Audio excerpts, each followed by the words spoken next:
Welcome to the Dead Harvey Podcast. This is Brad. I have a great guest with us today, J.D. Ellenberger, director of Blood on the Reel, The Noctambulist, and the upcoming Lachrymose Primrose. Did I say all those right? You most certainly did. Excellent. Okay. I must say I had to cheat and look up the pronunciation on those. Okay, it is a pleasure to have you here, J.D. I got to say, Blood on the Reel is a must-see for independent filmmakers. What was really cool about this movie is that regardless of the genre, indie filmmakers will have something to connect with in this movie. You know, they might not be trying to pull off crazy gore effects, but they're still going to be worried about going to jail if they're filming without permits and having the hard drive erase everything they worked so hard on, or the millions of other problems that come up with out of nowhere.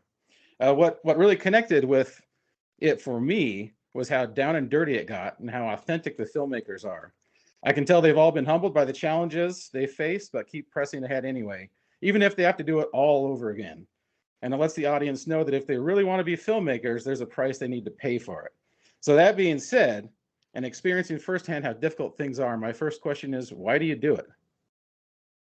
I think that I think it's safe to say that for all of us independent filmmakers, it's an innate process. We just have to do it. I can't, there were times when I questioned whether or not it was worth it. And it's almost as though you feel compelled to throw yourself. I never expected to be a filmmaker. I was always a musician in bands. And then in 2010, I made a short film, Samhain Night Feast, which wasn't meant for anyone. It was just a 20-minute short for myself and my friends, just because I personally was sick of Hollywood remakes and sequels, and wanted to make a film that I would enjoy watching.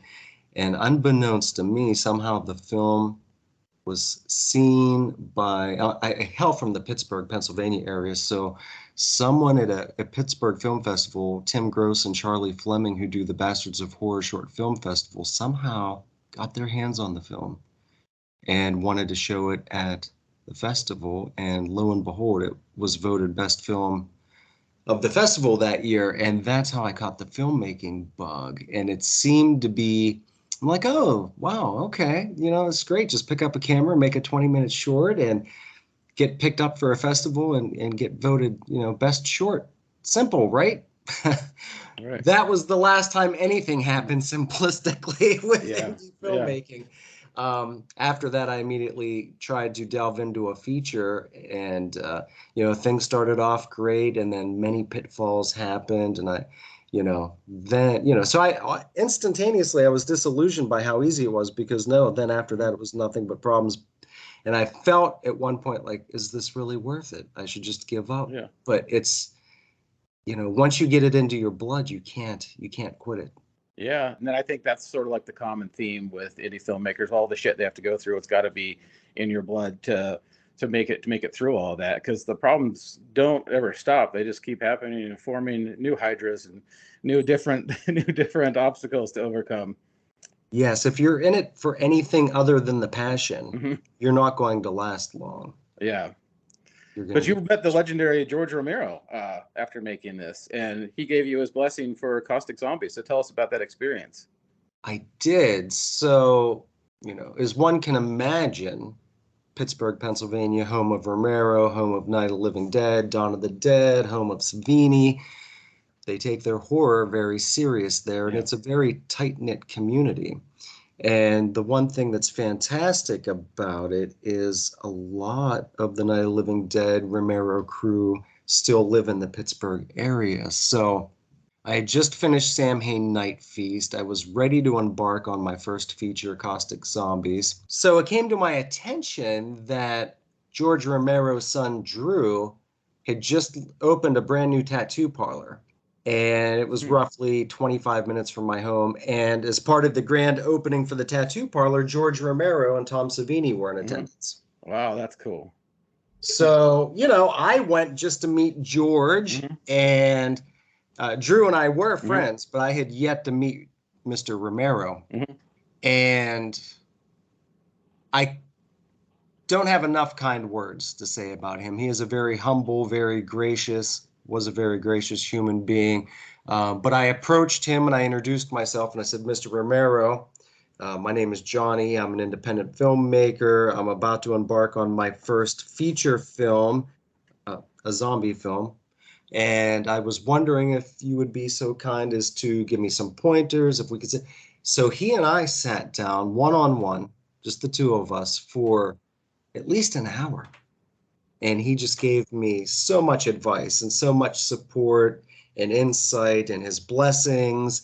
And it was just absolutely incredible just to have that experience one-on-one with George, and that he, every time I'd pay him a compliment, he would blush and turn three shades of red and just say, oh, come on, come on. Just such a humble, gracious guy. And I felt as though I was keeping him and, maybe being a nuisance or a bore, and that perhaps I should let him go. He's actually the one that kept me there that long, saying, oh, no, well, let me tell you this and let me tell you that. And then right about the same time, after having the pleasure of meeting Romero, Gary Striner, who was one of Romero's right-hand men in many of the Dead films, he and I became very good friends. We had gone out to dinner several times. Coincidentally, at that same time, the opening scene in Night of the Living Dead, when they're coming into the cemetery, you see a mausoleum, and it was in Evans City Cemetery. And over the years, that cemetery had become dilapidated, or at least that chapel had. And the council of Evans City was voting to have it tore down. And Gary Striner and some of Romero's team fought, saying this is a historic landmark. You can't tear this down. So in order to save money, or in order to raise money to save the chapel, Gary Striner decided that he was going to start a charity auction where artists from around the world could come together, sell their art, or donate it to the cause, and then all the money raised would go to save the chapel. And I'm also an artist myself. I'm a wood burning artist, and Gary had commissioned me to do the one and only official Night of the Living Dead Ouija board, which I created and then graciously donated, and they raised a good bit of money off of that. So it was just very nice to be involved, to meet Romero, to meet his crew, and then I never thought that I left much of an impact on him at all. I mean, he's Mr. Romero. He meets millions of people. About 2 or 3 years after that, I happened to be at a horror convention. Might have been Horror Find. I think it was upstate Pennsylvania, on the border of Pennsylvania and Maryland. And Romero was there, and the line to meet him wrapped around the building. And I thought, oh, I've already met George. We've had this great one-on-one conversation. I'm not going to disturb him. So I just kept walking, and he spotted me from across the room. And the next thing you know, I just hear, at the time I was going by my moniker, Johnny Daggers, I hear, Johnny Daggers! And I'm like, what? I turn around, and it's Romero just waving ecstatically at me like, hey, come here. I was like, okay, this is a really cool dude. So yeah, it was a wonderful experience, and couldn't be thankful enough. That's awesome. And that's the same thing that I've heard from everybody else that has met him before, is that he's been super kind and really nice to the fans, and they've had nothing bad to say about him, which is awesome because he's such an icon. Yes. Yeah, and that's what people say. They say he gives them advice, and he's just super cool guy. That's great. So when you were making, tell us about your experience when you were making Caustic Zombies, because you cover this a little bit in the documentary Blood on the Reel. But when you were making that, and it got sold out when you screened it, but then you weren't able to release it. Yes, back in my early days, I was notorious for just getting overzealous and jumping the gun on things, and I knew that production had come to a wrap, and my manager at the time was really pushing me, okay, we have to get the word out via radio, any news outlets that we can, let's book a red carpet premiere, et cetera, et cetera. So I'm like, yeah, okay, great, let's do this. I had never anticipated any issues. I won't say names out of respect, but somebody from the crew decided that they were just going to keep the footage we shot on actual film and not digital, and they decided that they were going to keep the actual film. The movie had never got officially released, so my then partner for my film production company, Brian Coddington, came to the rescue. He had a enough rough cut footage, and he said, you know what, I think I can color grade this, and I think I can fix it enough and get the audio that we can still have the premiere successfully. It's not going to be the director's cut by any means, but it'll be at least enough to save face and still go on with the premiere because everything was booked and the tickets had sold out. So Brian kindly saved the day with what I call a rough cut video for the premiere. And then it was probably 5 or 6 years afterwards, I did get the film back. The only problem is the type of footage, the type of film that we shot on, I can't find a proper company to do a transfer for me. And in all sincerity, that was in my very early days of filmmaking. Yeah. So if I really wanted to push the issue, I have the tapes and I could release it, but by the same token, I would be absolutely mortified. The trailers that one would find on YouTube look absolutely fantastic, but if I'm being absolutely honest, I would hide my head in embarrassment if that were to see the light of day. So there's a handful of people that have seen it. For a while there, I was doing official bootleg DVRs that I was selling. That was 10 years ago, 11 years ago. Now I think, thank God, I'm glad that won't see the light of day. Well, yeah. So, just one of those live and learn processes. You know, the acting, it was back when I was a guerrilla style filmmaker. So it was back when, oh, I know you, want to be in a movie? Okay, sure. What, you've never acted before? Oh, I don't care. You know, and it was just kind of like, let's just get everybody that we know. And so, you know, I wasn't honed in on my skill set yet. The actors had no acting experience. It was just a debacle, to be honest. Yeah. Going back to your early days of guerrilla filmmaking, your publicist said, ask JD about when he almost got shot at by MP police. So tell us that story. Okay. Well, for those who are unfamiliar with Caustic Zombies, the premise, the catalyst, the event that caused the zombies to rise up was semi-based off of a true incident of 3 Mile Island, which many of your listeners may be familiar with, which was the near nuclear mishap at 3 Mile Island in Pennsylvania, near Harrisburg in the 70s. And that, if we were to drive to Harrisburg, it would have been roughly a 5.5-hour drive from where we were filming the rest of the movie. And a friend of mine said, well, it was actually my production manager at the time, said, well, you know, if we just drive 20 minutes down the road, there's Homer City Power Plant where they have reactors that look identical to the ones at 3 Mile Island. And so instead of traversing 5.5 hours, we can only go, you know, we just have to go 20 minutes down the road and we'll just film at Homer City Power Plant. I'm like, fantastic. Let's do this. Well, not a good idea in the post 9/11 era. I found that out very quickly because I just thought, well, okay, let's grab the camera. Let's grab our team. We're just going to drive on to Homer City Power Plant property and just start filming. So we did. And unbeknownst to any of us, we were picked up on security cameras, which is the only thing that I can guess. And, you know, we were maybe 5-10 minutes into filming some footage. This military Jeep comes flying up over the hill with an gunned officer with his guns drawn right on us, stops us, demands that we stop filming, wanted to confiscate the camera.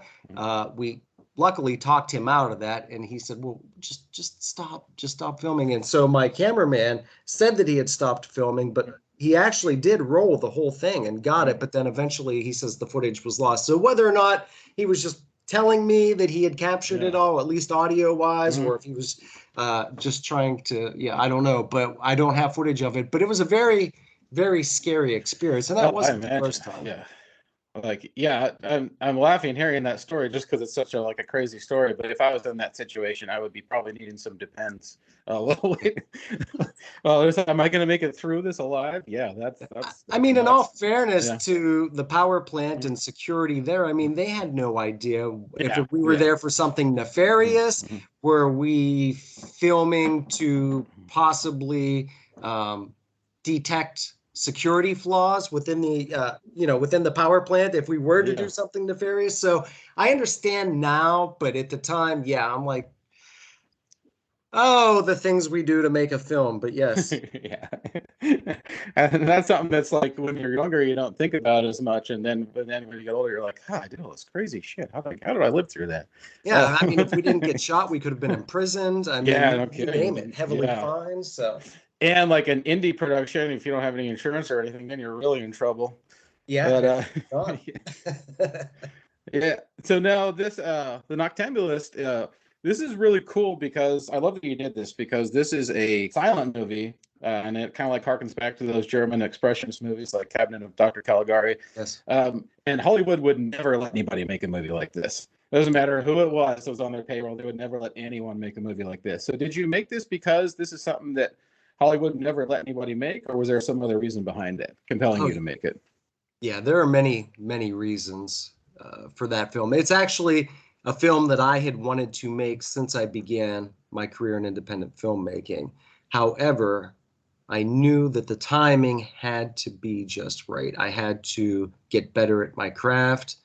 I had to have a bit more of a budget, obviously, because we needed 1920s antiquities, we needed 1920s cars and clothing. And so, at the early stages of my career, it just wasn't feasible. But I had grown up as a lover of German expressionist films, filmmakers like Fritz Lang and F.W. Murnau. And had mentioned Cabinet of Dr. Caligari, or there's Phantom Carriage, or Daughter of Darkness. And so these are all films that had inspired me from the time I was very young. And I mean, roughly 5 years of age, watching these films with my father and falling in love with that style of cinematography. And right after Blood on the Reel, which I know my distribution company probably cringes every time I speak about it, I felt that it was a compelling documentary to tell. I don't like the documentary in the slightest, just because I don't feel it wasn't really my film. I didn't have the budget to traverse the universe to meet all of these filmmakers in person and take my own Yeah. camera and my own lights. And so every filmmaker, I just emailed a list of questions, had them film everything on their end. So not to digress, but so with that, you get different lighting, different audio, different video formats. And so there's some continuity issues with sound and with lighting. And some people had a really nice backdrop. Some people didn't spend much time. So I don't really consider Blood on the Reel my film per se. I almost consider it like a mixed tape that we would do back in the day where you just kind of just take a bunch of clips and put them together for people. But so Noctambulist is what I really consider my first professional foray into the world of filmmaking, and I wanted to take that very seriously. And so right after Blood on the Reel, I started working on a script for Noctambulist. I had just moved from Pittsburgh, Pennsylvania to Maryland, and I was just rebuilding my film production company. And luckily, I met a really wonderful lady by the name of Buffy Roman Fox, who is a professional hair and makeup artist. And then she introduced me to friends of hers who had a 1920s style home. It was actually built in the late 1800s. Their house was furnished with 1920s antiquities, and they were so excited about the film that they just let me film there for free. They just wanted to be a part of the experience. Wow, that's great. Yeah, and then we had a gentleman who donated a 1920s vehicle. Just dropped it off, said, I don't even want to stay and watch. You can just use the car for the movie. No pay, no nothing. Just everything had fallen into place with that movie. Wow, that's cool. I almost think it would be the opposite with like trying to do a period piece like that, where before even more things would go wrong. One would think that was actually Yeah. pretty flawless. Everything worked out just fine. I mean, at that point, I began taking myself very serious as a filmmaker. I wasn't doing anything guerrilla style anymore at that point. Everything was with permission and made sure that we had clearance for whatever we shot. The home was given to us, for free. We shot in a very, I don't know if you've watched Noctambulist or parts of it, but Oh yeah, I watched it yesterday. Yeah. oh, very cool. The beautiful ballroom that we have at the beginning, which is kind of like a speakeasy, that was gifted to us. That should have cost us at least $1,000 a night. But my lead actress, Lauren Pill, actually worked there part-time. So the owners were like, okay, as long as you clean everything up afterwards, you can shoot here, and we just want credit on IMDb and at the end of the movie. And I'm like, great. So everything with that actually happened fairly easily. Wow, that's awesome. It was amazing. Yeah, that's really cool. But Yeah. yeah, that Well, was something that I wanted to do for a long time because it's a passion of mine, yeah. German expressionist films. And yes, Hollywood would never let anybody Yeah. make that type of film nowadays. And That's why I thought it was cool that you did like a feature of it too. Like I spoke with this London filmmaker, and he did a silent movie too, but it was a short. And I think it's cool to see indie filmmakers doing this because it can definitely, I mean, it's something that you just rarely see. It's a way to automatically distinguish yourselves or making something about you unique in there when you're doing that when literally almost nobody else is. I think that's really cool. And so you mentioned the like the German expressionist influences. So what are some of your other influences that just go into your movies in general? And then the second part of that question would be, is there a movie or a couple of movies that you watch over and over again? And what do you think it is about those movies that connect with you? well, as far as influences, I mean, that's the thing. I don't know how this would come across. I really don't have influences as far as other filmmakers because I don't get starstruck by people, and I'm not a fanboy of any particular filmmaker. I like a lot of different style of films. And the funny thing is a lot of people expect J.D. Ellenberger to sit around and watch horror nonstop. Um, but I rarely watch horror. I mean, my writing style's horror. The films that I love to make are horror because I love psychological thrillers. And so, don't get me wrong, some of my favorite psychological horrors or things like Misery with Kathy Bates and James It's a great Caan, one. Yeah. or Stephen King, The Mist, or The Shining, and things of that nature. I'm not really into splatter horror films at all. I'm not really into a lot of just blatant sex for no reason, nudity for no reason. I've always been more into, I guess, what the classier type of psychological horror films would be. I was raised on Hitchcock and Rod Serling, so I would say if I had to pick any influences, it would probably be those two, along with the Fritz Lang and the F.W. Murnau. But when I'm home, and movies that I would watch over and over again, oddly enough, and I'm a huge, my first love at the age of 5 or 6 was stand-up comedy, and I thought, wow, when I get old, I'm going to be a stand-up comedian. Still to this day, humor and jokes. I grown up watching Buster Keaton or Charlie Chaplin and just comedy in general. Oddly enough, those are the movies that I tend to watch when I'm just home relaxing. Yeah. Cool. That's great. It's Yeah. It's all. completely different from what I do and what I make, but I think maybe I need a diversion. Yeah. Yeah.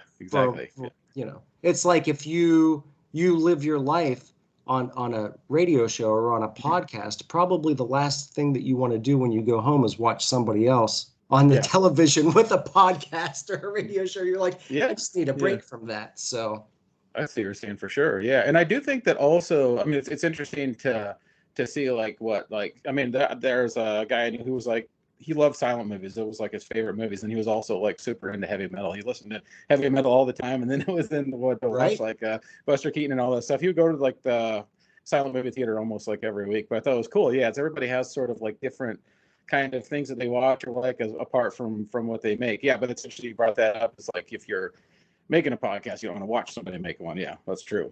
Okay, so let's talk about Lachrymose Primrose. Tell me about what kind of. Well, first of all, where does that name stem from? Well, the Lachrymose Primrose was a short story that I had wrote. I had written that story probably 3 or 4 years ago. Because when I'm not making films, I'm an author, and I was working on a collection of short stories, which I have yet to release. But so I started writing the Lachrymose Primrose. The title just flowed together because of the rhyme and the way that it sounded rolling off the tongue. That's how I just came up. Well, and also too, the story does revolve around the primrose flowers. So essentially, the main synopsis of the story is that a once best-selling author by the name of Caleb McCallum has a very traumatic, life-altering event where he loses his daughter Annie at a very young age, and the primrose was her favorite flower. Spurred by the death of his daughter, he just becomes a raging alcoholic and goes down this very dark psychological wormhole, trying to cope with his daughter's death. It's really I guess, the best way that I could possibly describe it. So it's a very dark psychological thriller, which revolves around the inner demons that Caleb faces. And he blames his wife for his daughter's death. So that obviously puts some tension in their relationship as well. And so, yes, it's a rather bleak, disturbing psychological thriller. Cool. Awesome. Yeah, it looks cool. It's got like a ghost story vibe from when you see the teaser as well too. Is it? I don't want you to give anything away or whatnot, but is that part of it as well too? Or yes, it very much is. I was trying to keep the teaser very vague and not give anything away. Since we're in post and we have to go into the studio for ADR, I'm not able to cut an official trailer as of yet. So I thought, we're in post now. I want to build a little bit of excitement about the film, just so people know that it's out there and things are getting done. So I'll just do a quick teaser. And I thought, we have this supernatural paranormal scene there, which actually is a semi-consistent theme throughout the entire movie. But I thought, okay, we'll do this as a teaser. It won't really give much away. And what I have to say about shooting that teaser, firstly, when I discovered what I wanted to do as a filmmaker, because when I first started, I was all over the place.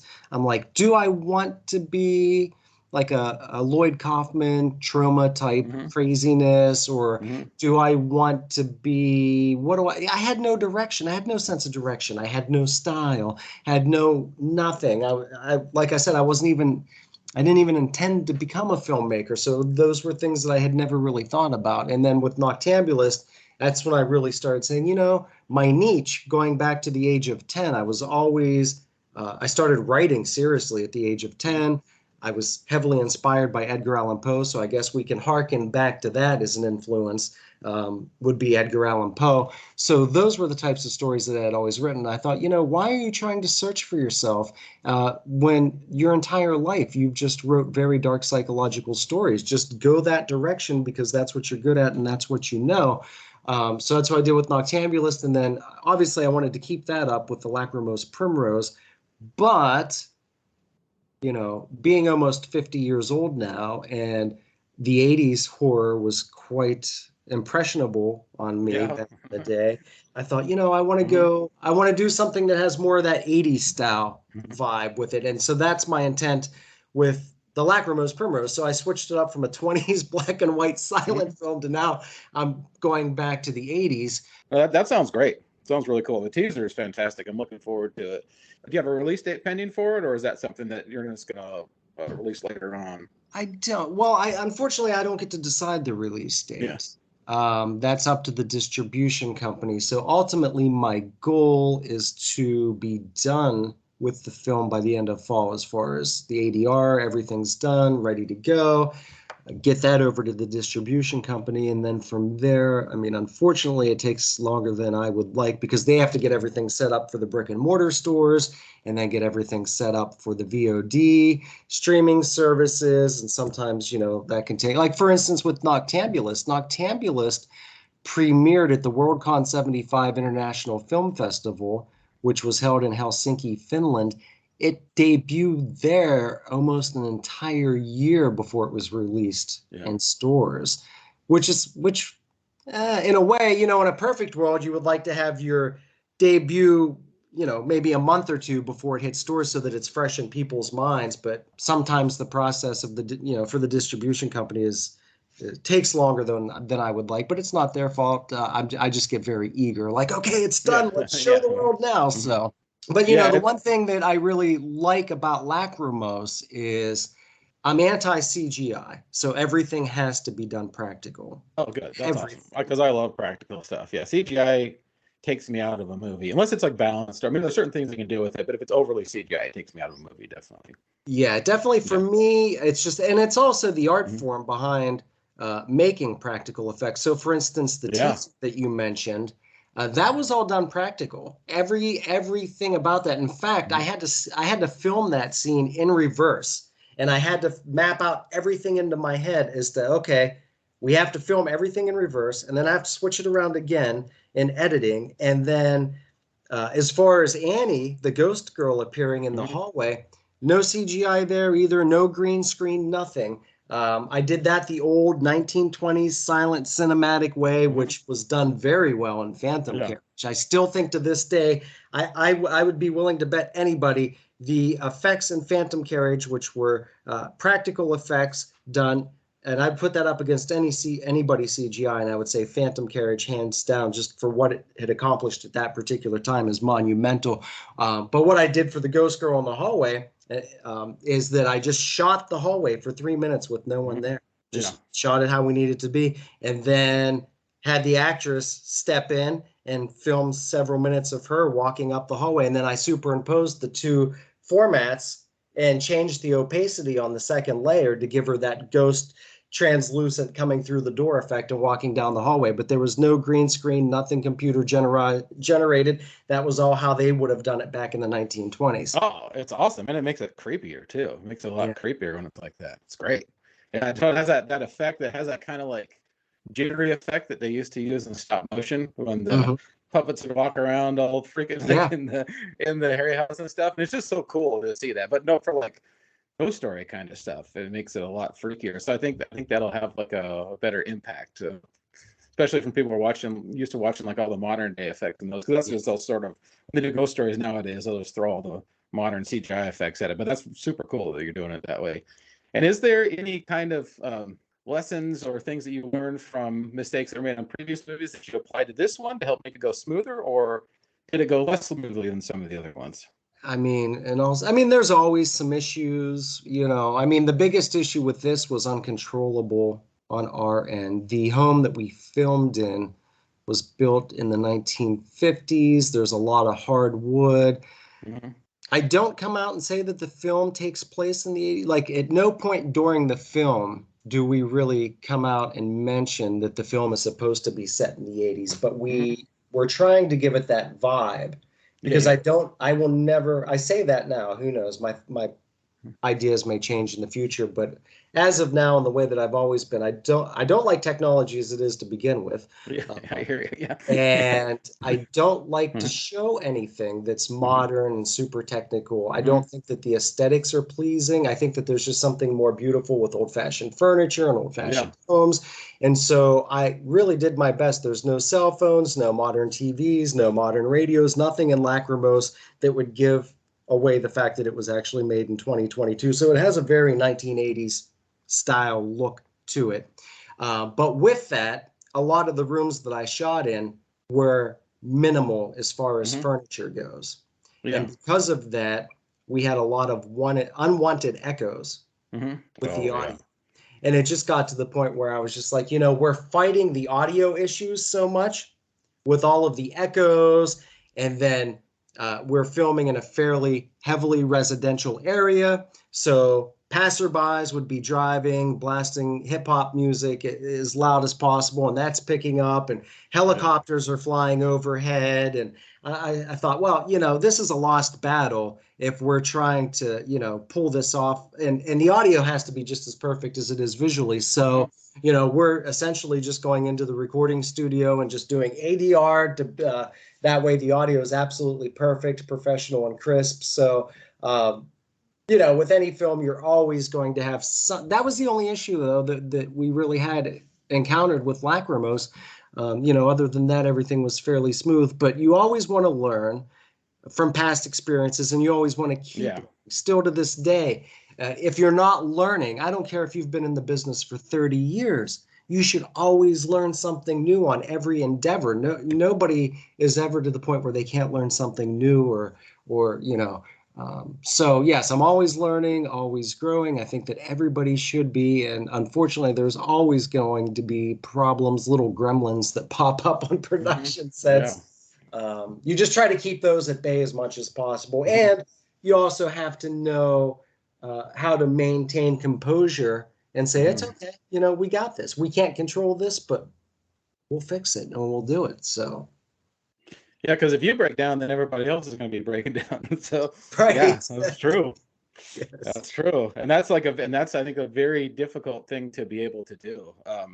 And you notice that with people sometimes when they start making their. I remember this guy I went to college with, and he worked at the video store, and he was trying to make his first movie, and he, after about like 3 weeks, he just had like a mental breakdown and just couldn't do it anymore. But it's a difficult thing, and it's very overwhelming. But I think these kind of stories help people, and especially they mentioned one part in the documentary about like how the independent film community is a very supportive community because people understand what it's like to go through this. Anybody else trying to make something understands it completely, but I think that alone like connects with people. And I think the whole independent film community is really cool, how sort of cohesive it is and how overall people are very supportive of each other with it.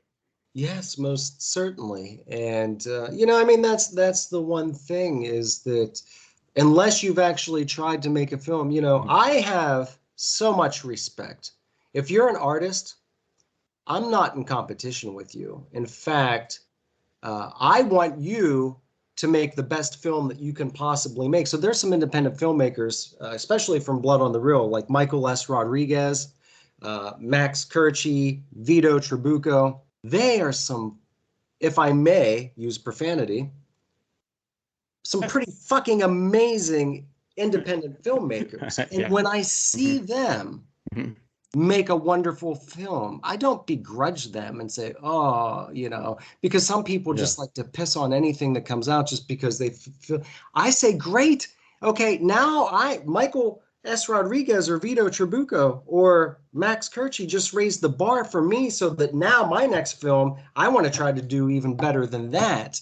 And I hope that it becomes a friendly competition where everybody Yeah. supports one another, everybody's friends, everybody's family. And it's very easy for somebody who has never made a film to become an internet troll and just say, oh, this movie sucked for X and X reason.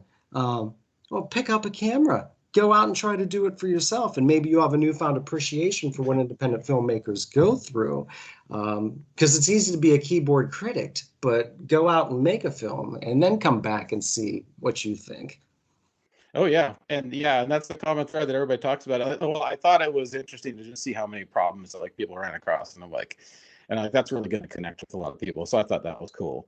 Yeah. And so that being said, about like independent filmmaking and learning the craft of independent filmmaking, how would you discover like what's the difference between being an independent filmmaker and any other career on the planet? To become an independent filmmaker, you really have to have. I mean, the thing is, well, unlike any other craft, I mean, independent filmmaking is quite expensive, more so than, you know, any other craft. I mean, I'm an author and I have a book publishing deal, and I think, oh, fuck, sometimes I should just quit filmmaking because all I need to write a book is a pen and paper, Yeah. and it's cheap as shit. You know, I Hmm. don't have to worry, oh, shit, I have to buy a Hmm. new camera, I have to buy new lights, I have to feed the crew, I have to buy new editing software. So, I mean, it's really, really, really expensive. And then Yeah. most of the times we're funding our, like, for instance, when I was making Caustic Zombies, you know, my day job, at the time I had a day job, I was making okay money, nothing crazy, but it was enough. And I was bankrolling all of that income into the movie to the point where I'm like, I don't even know if I'm going to be able to make my mortgage payment. I mean, how many other crafts and professions out there are you worried about losing your home and losing everything that you have because you're bankrolling all of your income into buying props and Yeah. whatever else you can possibly imagine, equipment and so on. So you really have to have the drive and ambition and desire to be an independent filmmaker. There's something a little not right about all of us in the head, Hmm. which I embrace. I don't say that Yeah. in a derogatory No. way, but Yeah. That's true. Yeah. It's got to be in your blood, and you got to be super compelled to it, and be different, yeah, as well too, because otherwise it would be almost impossible to make it through it. yeah. So tell people where they can find your work and learn more about you.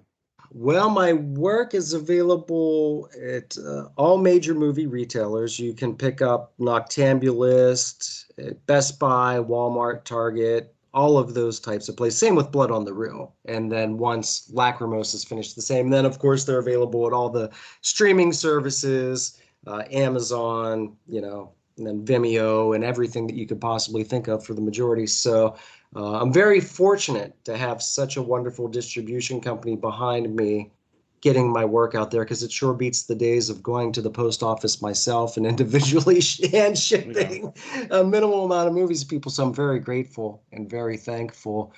And then if they want to, I'm not big on social media at all. I constantly complain about that. Um, but you can find me on Facebook. I think my professional page, if you just type, I think it's official JD Ellenberger might be. I mean, that's how terrible I am. I can't give you exact URLs, but I think on Facebook you can find me at official JD Ellenberger. Just look up JD Ellenberger on Instagram. You can find me there. I think Seafaring Pictures, my production company. I think Zola or somebody just created a Twitter account for the first time. So if you look up Seafaring Pictures on Twitter, that's where updates on Lachrymose Primrose can be found as well. So. Oh, awesome. I did notice that there was one on Instagram for Lachrymose Primrose as well, too. Oh, you're right. Thank you. Yeah, there is a Lachrymose Primrose Instagram page as well. Cool. Thank you Awesome. for bringing that up. Yeah, definitely. So yeah, this is very cool. It's yeah, your work is really cool. It's unique. I love to see stuff like this getting made. And so just tell us, like, yeah, absolutely. So just tell us before we part here, what would you like to leave with the audience? The floor is yours. What would you like to tell the audience before we go? Just keep an eye out for Lachrymose. If you're into silent movies, please check out Noctambulist. I think without being arrogant at all, I think that we paid good homage to the silent era. If you're on the fence about watching it, as much as I tried to stay true to the era, you may agree with this, Brad. I do believe that I sped up the pacing a bit so that it was more contemporary feel as far as the speed. And albeit it's a 2-hour silent feature, I don't think, at least from my perspective, when you watch it, that it feels like a 2-hour movie. I think it seems to move along and progress quickly. And I think within probably the first 15 or 20 minutes of the film, the tone really changes into a very dark. Oh yeah, it starts getting creepy. Yeah. Mm-hmm. Yeah, it starts off as your typical 1920 style film, and then about 15, 20 minutes in, things just start getting pretty dark. So I said, give it a shot. If you like it, I would love that. I didn't make the movie for monetary success, that's for sure. Nobody goes into, the millennium thinking, yeah, I'm going to make a silent movie and become rich at it. That was purely for the love of art. But I hope that maybe it introduces some people that may have never had an inclination to sit down and watch a silent movie. Maybe they're like, you know what, I'm going to give this a shot just for the hell of it. Maybe it introduces them to a new genre that they may have not been introduced to otherwise. So, and I thank the listeners. I thank everybody in the horror community. I support you all. If you're out there making a movie, you have my undying, unwavering support. Because even if I don't like something, at least I could say, you know what, they're out there doing it. It may not be my cup of tea, but my hat's off to you because you're out there, you're doing it, you're living it, you're breathing it. And I have the utmost respect for anybody that's out there trying to, no matter how amateurish or how professional it may come across, I respect everybody for just doing it. So. Yeah, well said. Well said. Yeah, good words of encouragement for the audience, because anybody out there going to make a movie, you're going to need it. But you do have a big support system with people like JD behind you, so that's really cool to hear. So we've been talking with JD Ellenberger, director of the upcoming Lachrymose Primrose, and we'll post in the show notes links to where people can find your work. And then as you get a release date for this, we'll post on our Instagram site and our website about it as well too. So it was a pleasure speaking with you, JD. I hope you have a great rest of your day, and I look forward to the new movie. Well, thank you very much. The pleasure is mine. Seriously, I cannot thank you enough for allowing me to promote Lachrymose and my previous films. And I can't thank you enough. So, and thank you to the listeners as well. It's been a pleasure. Yeah, it's really cool to see indie film community come together and support each other on all the new projects. So, okay, all right. Well, everyone out there, have a good rest of your week as well too, and we'll see you next time on the Dead Harvey Podcast.